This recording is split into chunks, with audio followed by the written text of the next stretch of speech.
अस्सलाम वालेकुम everyone, this is me Akbar. Hope so आप सब लोग ठीक होंगे और मेरी वीडियोस आपको पसंद आ रही होंगी। आज हम CS621 का वीक 9 करने जा रहे हैं। वीक 8 तक हम कंप्लीट कर चुके थे। उम्मीद है कि आपको समझ आ चुका होगा। तो चलें जी, अपनी वीडियो करते हैं स्टार्ट। वीक 9 इसमें हम GPU के बारे में बात करेंगे। अब GPU है क्या? GPU है ग्राफिक प्रोसेसिंग यूनिट। याद रखिएगा इसकी एब्रीविएशन GPU है, ग्राफिक प्रोसेसिंग यूनिट।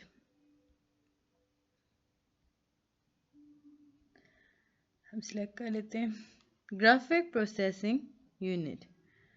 ये एक ऐसी चिप है, या आप इसे कह सकते हो कि ये इलेक्ट्रॉनिक सर्किट कैपेबल है जो कि रेंडरिंग ग्राफिक के ऊपर डिस्प्ले का काम करता है with the help of electronic device. हम कहेंगे कि GPU जो है ये ग्राफिक प्रोसेसिंग यूनिट है।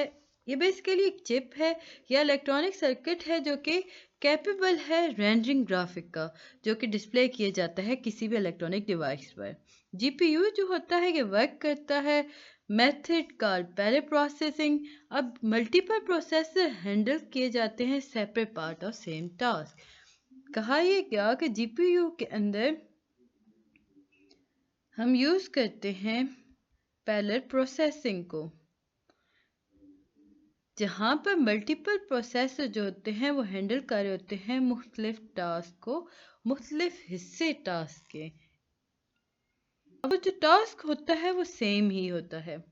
अब ये जो वर्ड है ना, ये फर्स्ट आया था GeForce 256। इसे मार्केट में लाया गया था NVIDIA की तरफ से इन 1999। द फर्स्ट, या यूं कह लें the world first GPU, the GeForce 256 was marketed by NVIDIA in 1999। MCQs आता है कि वो GPU जो फर्स्ट दुनिया का पहला GPU किसने इन्वेंट किया था, तो याद रखिएगा वो NVIDIA ने लाया था मार्केट के अंदर 1999 के अंदर। उसका नाम उन्होंने रखा था GeForce 256। अब ये जो GPU चिप्स हैं ये प्रोसेस करती हैं a minimum of 10 million polygons पर सेकेंड।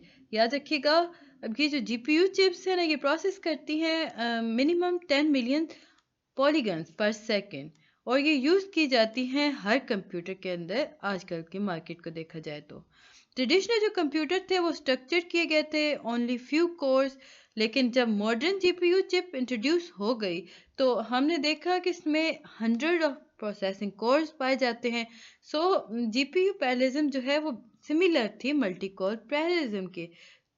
तो न्यू आने वाले कंप्यूटर्स में GPU चिप को ऐड कर दिया गया। GPU जो है वो थ्रूपुट आर्किटेक्चर है जो कि एक्सप्लॉइट करती है मैसिव पैरेललिज्म को। अब ये कैसे करेगी? एग्जीक्यूट करके मुख्तलिफ कॉन्करेंट थ्रेड्स को आहिस्ता आहिस्ता वो एग्जीक्यूट करती है थ्रेड्स को, और जिससे वो रिसीव करती है, या यूँ कह ले कि वो अचीव करती है, एक्सप्लॉइट करती है मैसिव पैरेललिज्म को, यानी कि उसे रोक लेती है। सो हम एग्जीक्यूट कर सकते हैं लॉन्ग थ्रेड को इन conventional micro processor very quickly. जल्दी जल्दी हम उसे एग्जीक्यूट कर सकते हैं। GPU जो है वो इवॉल्व करता है एक पॉइंट पर जहाँ पर रियल वर्ल्ड एप्लीकेशन जो पाई जाती हैं वो इजीली इम्प्लीमेंट की जा सकें और आसानी से सिग्निफिकेंटली रन की जा सके faster than multi core system. Future computing architecture जो है हाइब्रिड सिस्टम की तरफ जा रहा है, जिसके अंदर पैरेलल कोर ऑफ GPU पाया जाएगा, यानी कि उसमें मल्टी कोर CPUs होंगे। ये आपके पास डायग्राम है, GPU थ्रेड दे रहा है, ये आपके पास GPU है। वो क्या करेगा? अगर CPU के बनस्बत पे देखा जाए, CPU एट अ टाइम एक ही थ्रेड को मूव करेगा, यानी कॉपी करेगा PC पर, लेकिन यहाँ पे GPU जो है वो एट अ टाइम मुख्तलिफ थ्रेड्स को भेज रहा है, कॉपी कर रहा है PCI पर।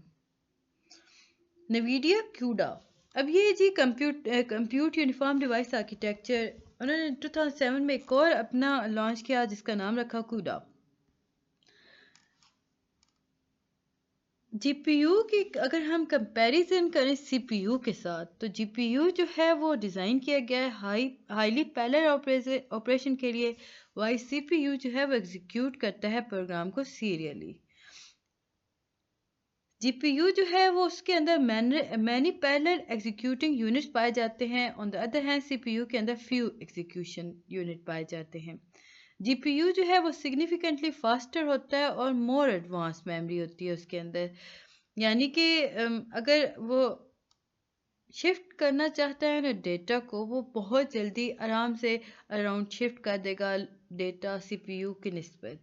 जीपीयू जो है वो deeper pipeline several thousand stages पाए जाते हैं, लाइक 10 to 20, और सीपीयू की निस्बत हम बात करें यानी इसका डिफरेंस चेक कर रहे थे। एप्लीकेशन ऑफ जीपीयू के अंदर देखें तो ये साइंटिफिक कंप्यूटिंग के अंदर पाया जाता है। इसमें सीएफटी हो गया, मॉलिक्यूलर डायनामिक हो गया, फिजिकल मॉडलिंग हो गया, कंप्यूटेशनल इंजीनियरिंग हो गया, जीनोम हो गया, मैकेनिकल सिमुलेशन हो गया, क्वांटम इलेक्ट्रोडायनामिक हो गया, गेम अफेक्टिंग यानी एफएक्स फिजिक्स की तरफ भी पाया जाता है। साइंटिफिक कंप्यूटर यानी कि जीपीयू इसमें पाया जाता है। बहुत आसान अगर मैं करूँ तो मैं कहूँगी कि साइंटिफिक कंप्यूटर के अंदर जीपीयू पाया जाता है। अब साइंटिफिक कंप्यूटर कहाँ कहाँ होते हैं? सीएफटी के अंदर होते हैं। इनमें मॉलिक्यूलर डायनामिक जहाँ पाई जाती है वहाँ भी पाए जाते हैं। फिजिकल मॉडलिंग के अंदर पाए जाते हैं। एफएक्स फिजिक्स के होते हैं।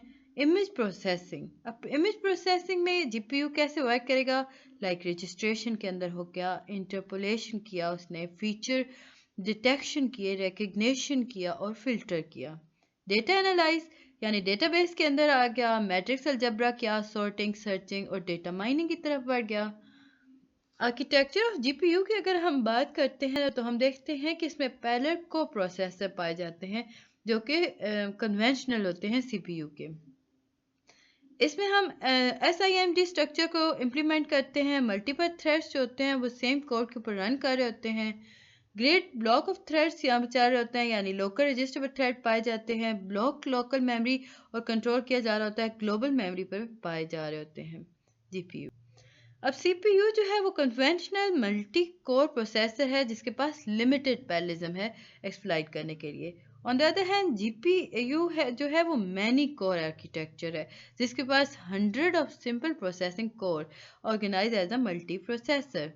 तो हमें पता चला कि हर कोर के पास एक ही एक से ज़्यादा थ्रेड्स पाए जाते हैं। अगर एसेंशली बात किया जाए तो सीपीयू है उसका floating point kernel computational role के अंदर काफ़ी लार्ज है, यानी कि वो ऑफलोड कर देता है मैनी कोर जीपीयू को, और सीपीयू इंस्ट्रक्ट करता है जीपीयू को कि उसने परफॉर्म मैसिव डेटा प्रोसेसिंग पर कैसे करना है। नेक्स्ट जी है, आगे बढ़ने से पहले काइंडली मेरे चैनल को लाइक और सब्सक्राइब ज़रूर कर दीजिएगा। वीडियो पसंद आती है तो कमेंट भी किया करें। कूडा जो था वो NVIDIA के एक general purpose parallel computing architecture था। इसमें क्या क्या पाया जाता था? इसमें 8 सीरीज जीपीयू था जो कि डिलीवर करता था 25 to 200 plus G flops on compile parallel C application. तो अवेलेबल ये जी लैपटॉप और डेस्कटॉप और क्लस्टर पे पाया जाता है। कूडा को अवेलेबल किया गया था। जीपीयू जो पैरेललिज्म था वो डबल हो जाता है हर साल। प्रोग्रामिंग मॉडल जो होता है उसमें हम ट्रांसपेरेंटली स्केल कर सकते हैं। अगर प्रोग्रामेबल है इन सी विद कूडा टूल्स तो multi thread SPMD model use हो रहे होते हैं एप्लीकेशन के अंदर ताकि डेटा पैरेललिज्म और थ्रेड पैरेललिज्म को कंट्रोल किया जा सके। जीपीयू के अंदर अगर हम प्रोग्रामिंग मॉडल देखते हैं तो हमें पता चला कि जीपीयू जो है वो एक ऐसी प्रोग्रामिंग मेथड है जो कि रन करता है highly parallel general purpose computation के जीपीयू एसिलेटर के ऊपर। जब हम बात करते हैं ना पास्ट जीपीयू की तो हमने देखा कि वो डिज़ाइन किया गया था एक्सक्लूसिवली फॉर कंप्यूटर ग्राफिक के लिए एक्सक्लूसिवली डिज़ाइन किया गया था जीपीयू को। लेकिन आज अगर हम देखें तो ये एक्सटेंसिवली जनरल पर्पस कंप्यूटर्स के अंदर पाया जाता है। जीपीयू का मतलब हुआ कि जीपीयू जो है वो जनरल पर्पस कंप्यूटर पर पाया जाता है। जीपीयू प्रोग्रामिंग मॉडल कूडा जो है वो हम जैसे देख चुके हैं कि वो general purpose parallel computing architecture था। कूडा जो है वो एक लैंग्वेज नहीं है, ये एपी है। ये देखें, ये हमारे पास डायग्राम है कूडा की। फर्दर हम देखते हैं कूडा को तो हमें पता चला कि जो यूजर कूडा जो है वो जिसके अंदर प्रोग्रामिंग मॉडल को पर्पस किया गया था जनरल पर्पस, उसमें सबसे पहले इंपॉर्टेंट पॉइंट था कि यूजर जो है वो किक ऑफ कर सकता है batch of thread on GPU. GPU को हम इक्वल कर देते हैं डेडिकेटेड सुपर थ्रेडेड के, यानी कि इसमें मैसिवली डेटा पैरेलल को प्रोसेसर वर्क कर रहा होता है। कूडा जो होता है वो कंप्यूट करता है डिवाइस को, वो को प्रोसेसर को सीपीयू और होस्ट से वो कंप्यूट कर रहा होता है। उसका अपना डी रैम होता है यानी डिवाइस मेमोरी पाई जाती है। वो रन कर सकता है थ्रेड्स पर इन पैरेलल फॉर्म।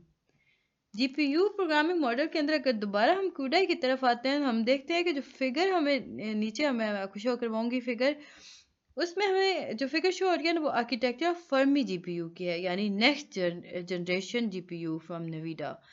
अब ये जो है ये स्ट्रीमिंग मल्टी प्रोसेसर मॉड्यूल है।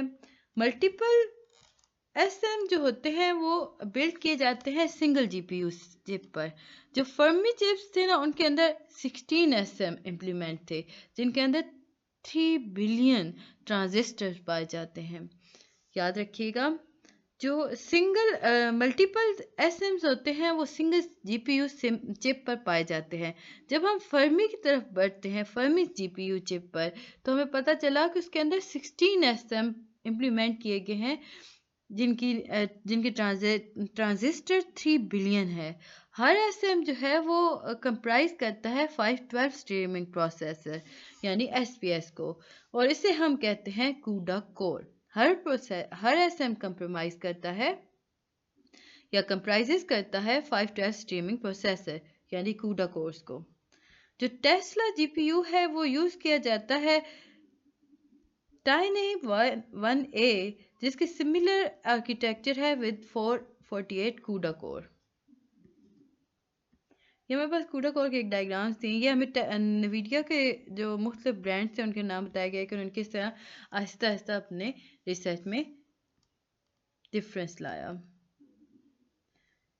जीपीयू को लेकर। सबसे पहले उसने क्यूबल्स के बारे में बात की, फिर करेंट के बारे में बात की, नैप के बारे में बात की यानी NWB के बारे में की, ओपन सीवी के बारे में बात की, कस्पास के बारे में की, स्पार्स लाइनर अलजब्रा के बारे में बताया यानी कि इंट्रोड्यूस करा रहे थे features. C++ STL feature for कूडा आ गया और NVIDIA काफ्टा आ गया।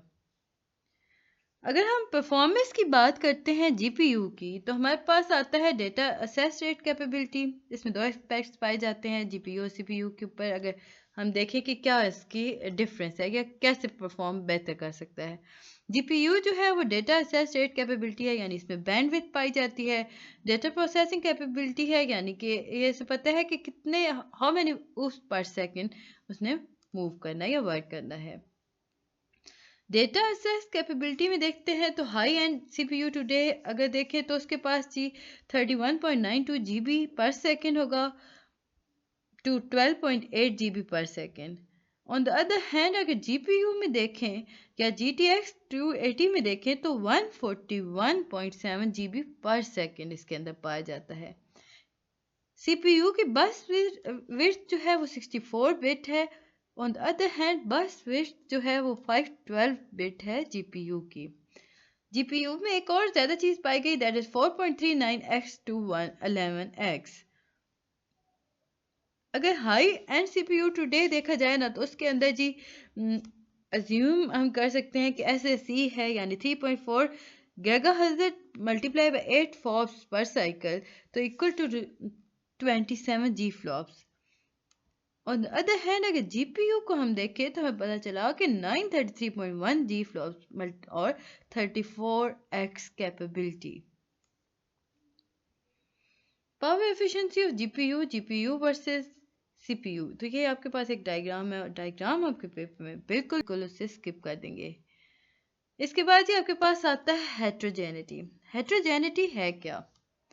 हेट्रोजेनिटी जो है ये डिस्ट्रीब्यूटेड कंप्यूटर के ऊपर रेफर करती है कि किस तरह diverse type of hardware present होंगे, यानी हार्डवेयर हो गया, सॉफ्टवेयर हो गया, नेटवर्क टेक्नोलॉजी हो गई, ये डिस्ट्रीब्यूटेड सिस्टम के ऊपर कहाँ कहाँ मौजूद होंगी या कैसे कैसे उस पर वर्क करेंगी, कंप्यूट करेंगी।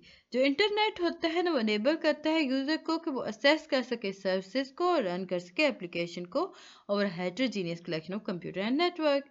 अगर हेट्रोजीनिटी की बात की जाए तो वो नेटवर्क, हार्डवेयर और ऑपरेटिंग सिस्टम प्रोग्राम लैंग्वेज पे पाया जाता है। इससे हमें क्या पता चला कि जो इंटीग्रेशन की कॉल है ना वो कंपोनेंट्स को लेकर अगर हम देखें तो वो डिफरेंट प्रोग्रामिंग लैंग्वेज के अंदर डिफरेंट पाई जाती है यानी कि उसके डिफरेंट ऑपरेटिंग सिस्टम होते हैं।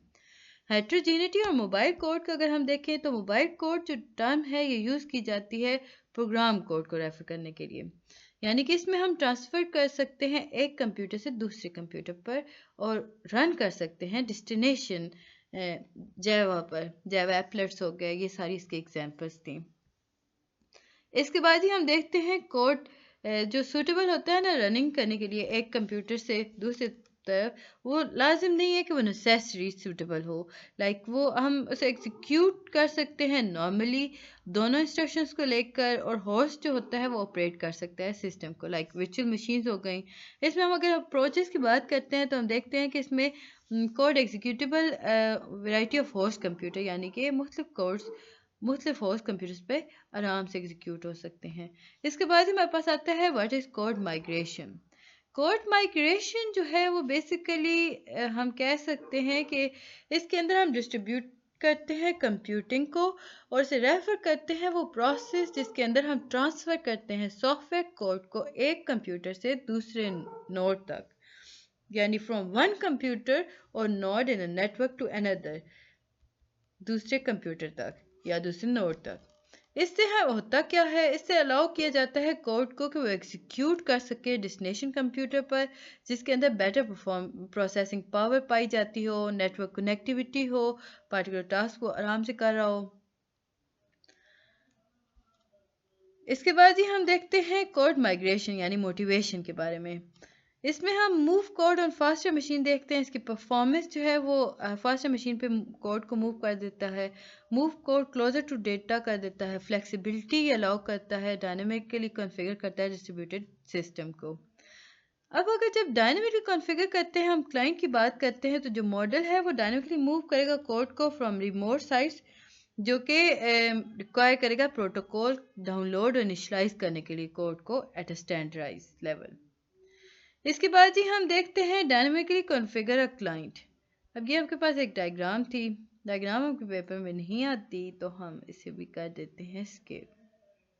मॉडल देखते हैं कोड माइग्रेशन का, तो हमारे सामने मॉडल आता है। सबसे पहले है कोड सेगमेंट्स का, जिसमें इंस्ट्रक्शंस होती हैं जो कि प्रोग्राम बना रही होती हैं। फिर रिसोर्स सेगमेंट है, इसमें हम रेफरेंस करते हैं एक्सटर्नल रिसोर्सेज को। फिर एग्जीक्यूशन सेगमेंट है जिसके अंदर हम स्टोर करंट एग्जीक्यूशन स्टेट को लेके आते हैं। मोबाइलिटी की टाइप को देखें तो वीक मोबाइलिटी होती है और स्ट्रॉन्ग मोबाइलिटी होती है। वीक मोबाइलिटी के अंदर हम माइग्रेट करते हैं ओनली कोड सेगमेंट, और स्ट्रॉन्ग मोबाइलिटी के अंदर हम माइग्रेट करते हैं एग्जीक्यूशन सेगमेंट और रिसोर्स सेगमेंट के ऊपर। फिर जी आपके पास आता है माइग्रेशन और लोकल रिसोर्सेज।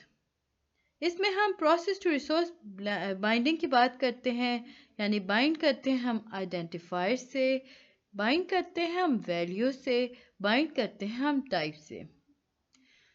रिसोर्सेज की टाइप को देखें तो इसमें हमारे पास आता है अनअटैच रिसोर्स, जिससे हम आसानी से मूव कर सकते हैं, डेटा फाइल्स हो गए। फास्ट एंड रिसोर्सेज जिसके अंदर हम हाई कॉस्ट यूज़ कर रहे होते हैं, लोकल डेटाबेस हो गया, वेबसाइट्स हो गए। फिक्स रिसोर्सेज जिसे हम मूव नहीं कर सकते, लोकल डिवाइसेस।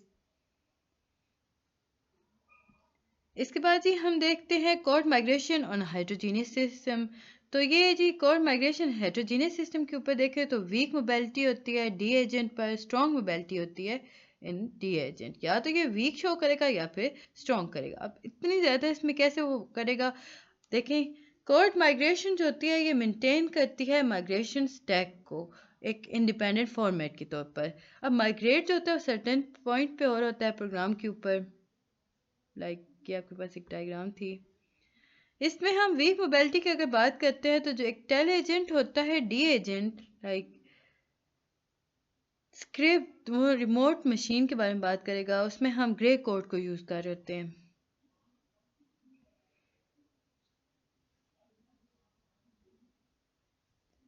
और इसमें बाकी आपका पेपर रिलेटेड वर्चुअल मशीन को हम हैंडल कर सकते हैं हेट्रोजेनिटी को लेकर। इसमें हम माइग्रेट कर सकते हैं इंटायर मेमोरी इमेज को, माइग्रेट कर सकते हैं बाइंडिंग लोकल रिसोर्सेज को। यूजेस देखा जाए तो वीएम मशीन जो होती हैं वो यूजफुल टूल है हैंडल करने के लिए heterogeneity in computing environment. VM जो होती हैं वो अलाउ करती हैं creation of multiple virtualise instance of operating system और एप्लीकेशन, जो कि रन करता है सिंगल मशीन्स पर। इससे अलाउ किया जाता है कंसोलिडेशन मल्टीपल कंप्यूटिंग एनवायरनमेंट को लेकर इनटू सिंगल यूनिट।